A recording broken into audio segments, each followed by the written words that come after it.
Obviously, it appears that you're targeting reinforcements in the forward line and in the back line. So Alexander-Arnold and Mark Gay. What can you tell us at the situations regarding potential for them to at least become Liverpool players before the deadline?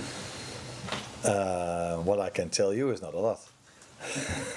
And if someone else is going to ask that question, it's going to be the same answer. So,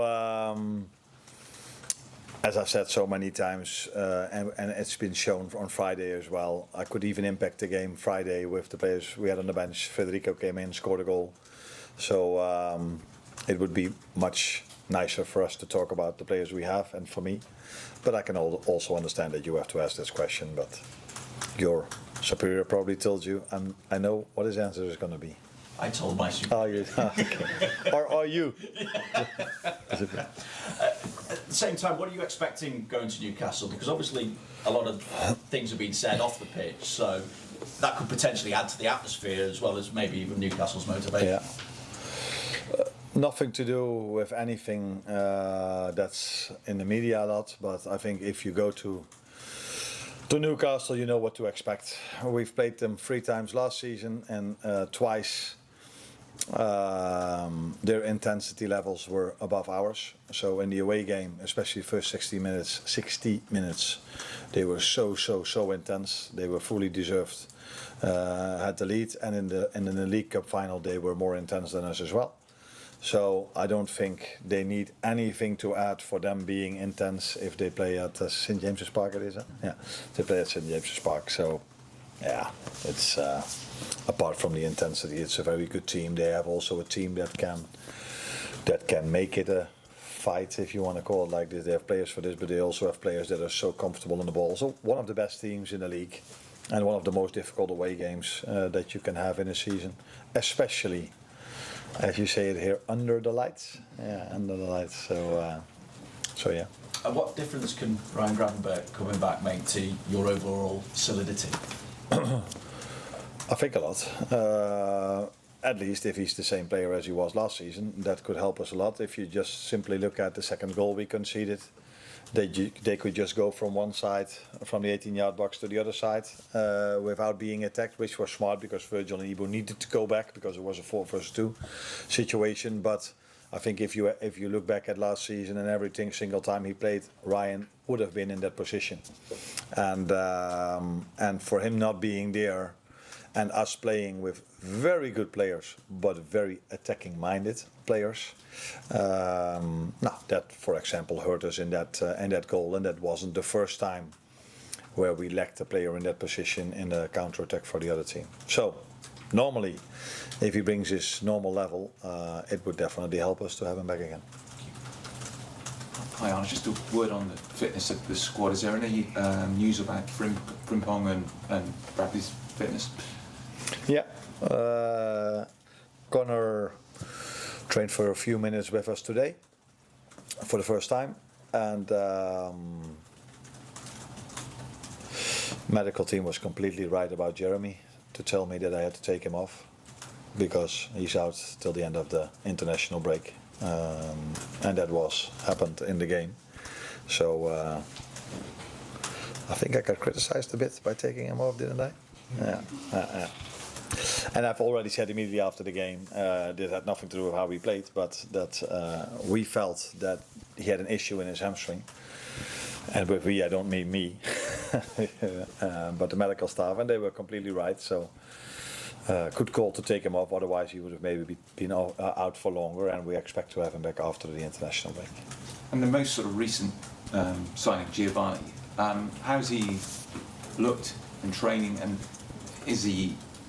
when do you think he could be involved at some point? Now, he's a good-looking guy, so as most Italians. He's trained with us 3 times now, I think. If you look at his transfer fee, you can expect that he's already quite grown up for his age, and that's exactly what I saw. So he comes in as an 18-year-old, just playing with his new teammates as if he's here for longer. Impressive if you look at how tall he is, fast, comfortable on the ball. So yeah, there's a reason why we paid the transfer fee as we did, because we see him as a bright prospect. Is that a good English? Yeah. And he had already 3 good sessions, but it also tells you something about the team. If you come to this club, if you come into this team, you feel at ease from the start, because it's a very good and nice group to start your Liverpool career in. How big a concern is that right back area for you now? Because you mentioned Conor Bradley doing some training, Joe Gomez has had his injury problems as well, now Jeremy Frimpong. All of a sudden it looks like you were well stocked in that area, but are you concerned about the fitness and how sort of the records have been with the others that might be fit? No, Jeremy has a very positive injury record. Conor has been out once or twice last season. Yeah, these things happen in a season. We only have at the moment 2 injuries. Unfortunately, it's 2 for the same position. But the good thing is that some other player can play in that position as well. Wata played in that position for a few minutes. Dominic Szoboszlai already played in that position. So there are other options we can explore. Joe Gomez is definitely one of them, but for him to already play 20 minutes, that was already quite a lot. I wouldn't say he had a setback, but he wasn't able to train 3 days in a row completely with the team, which is completely normal if you're out for so long and all of a sudden the manager needs you for 20 minutes. But he's training with the team, so let's see where he is on Monday, if he can be involved in the team or if he can even start. But there are other options we have as well in this position. It's just, you cannot prepare for 2 injuries in one position. It would be stupid for us to have 3 full-backs or 5 left-backs, although we have 3 left-backs at the moment. So we're unlucky that the right full-backs are injured, yeah. And you briefly mentioned it before, Chiesa, what a moment for him, coming off the bench to get his goal against Bournemouth. Do you see him as having a bit more of a role to play this season? I know injuries hampered him last season. Do you think he'll have a more significant role in your team this time? Yeah, if he's more available, then he has already more chances to impact our results or his playing time. So yeah, but then it's about him staying as fit as he is at the moment. So I see a totally different Federico now than through large parts of last season, which is completely normal, because he missed out on the whole pre-season and then comes into a Premier League rhythm in terms of amount of games and in terms of intensity. So he's in a much better place now. And as we can all see, when we needed a goal and I looked at the bench, I only had him and Rio, a 16-year-old, as attacking options. So yeah, for me, although Rio did really well in pre-season, it was quite a normal choice to make to bring him in, and he delivered. You obviously don't want to talk about specifics in terms of players coming in, but you mentioned maybe that lack of options in terms of attacking players coming on. Is it going to be a busy couple of weeks in terms of adding to your squad depth before the window closes?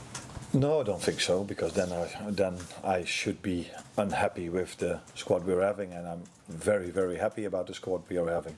So I've always said maybe having 2 per position is ideal, but I prefer less than more, because you have to disappoint so many players every single time for them not even being in the squad, let alone not playing. So yeah, really happy with the squad, but as always, if we think we can improve in a certain position and there's a player available that can really make us better, which you could see with Giovanni Leoni, it's then this club has always shown that they bring these players in, but only if everything is what we want. So the right transfer fee, the right player, the right position, and a player that wants to come to us. Well, Hi Arne, you've spoken previously about the difficulty of changing so many players in the starting 11 and perhaps the influence that's maybe had on some of the defensive structures. It's rare to have 10 days between games in the Premier League, even at this stage of the season. How helpful has that been to be able to get more time with the players on the training pitch and maybe kind of drill some of the structures a little bit more? No, of course it's helpful, but we did have a good pre-season. We had 6 weeks. Compared to last season where we only had 2. Yeah, we had 6 weeks as well, but only 2 with most of the players. So we've had our time to train already, and I think that's also what you could see against the Bournemouth game, because it was if you look at data, running stats, it was the most intense game that is played in the weekend. So that tells you that our match fitness is where we want it to be, and where we need it to be if you need to go to Newcastle, by the way. But it's also clear that in pre-season, that's what I said, I mixed up lineups, and then it's quite normal that you don't see every time the right connection between some players or some lines. But that was already very good against Bilbao, and okay to good against Palace and Bournemouth.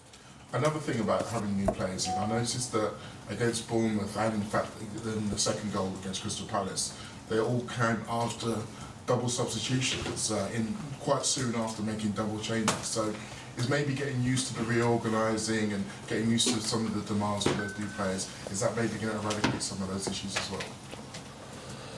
Now, most changes I've made in a game are due to match fitness, and players were not available in the whole pre-season. So Hugo Ekitike, for example, that I took off twice, needs to make a step from Bundesliga to Premier League, and missed out a part of pre-season. So, and you want to keep him fit for the upcoming games, weeks, months as well. It's the same with McAllister, who was not able to start, in my opinion, yet against Palace. But I think he needed playing time. It's the same why I started him against Bournemouth. Was he already on the top of his level? No. But to get there, he needs playing time. So I had to take him off.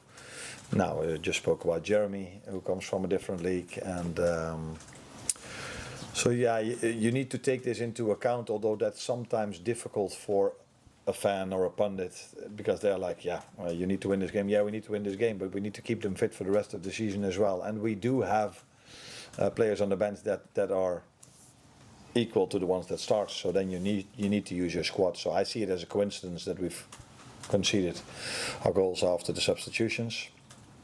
But time will tell if I'm right or wrong. But on the other hand, we also scored a goal after a substitution. 2, by the way, from Federico and Mo. Last one with Carl. Hi, Arne. You spoke about Newcastle and how difficult the atmosphere will be there, but as a club, they've got a few issues at the moment in terms of, they haven't got the transfers they probably wanted. Their star striker is missing. Does that make it easier for you in a way to go there, knowing that they're a club with troubles? No, I don't think they're a club of troubles. They had a very good start of the season against Villa. Good game for them. I think they were able to get more out of the game than the 1 point they got.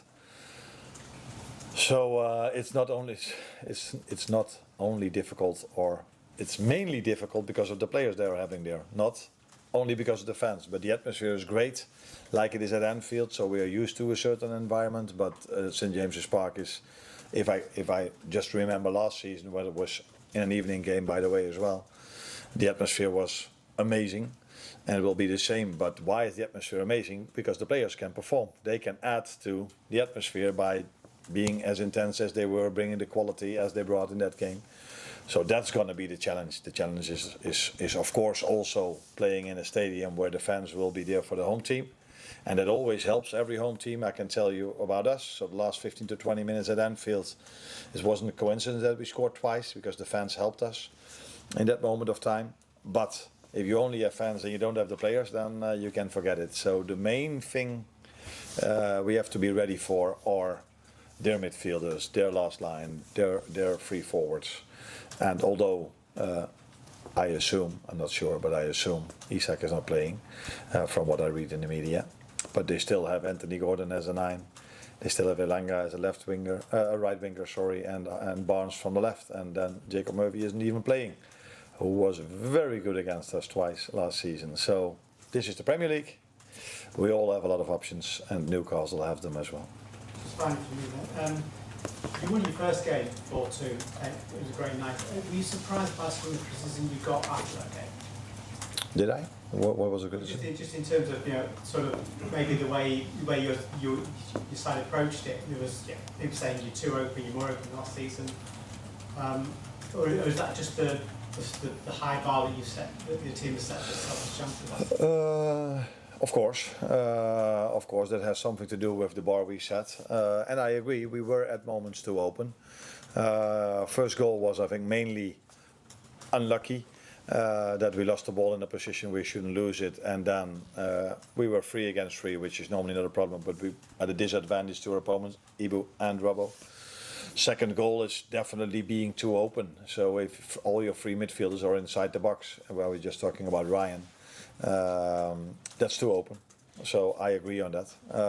But also the reason why we scored the 3-2, that it was one of our midfielders, Curtis Jones, arrived in the box, what made it difficult for the goalkeeper. Ball fell to Federico. So it's also who we are, but we need to find the right balance by not being too open. But that balance will be better with Ryan. Unfortunately, if you want to judge me or us, we now have to play Newcastle and Arsenal, who are normally teams that are going to be above Bournemouth in the league. So it's even harder to play against them.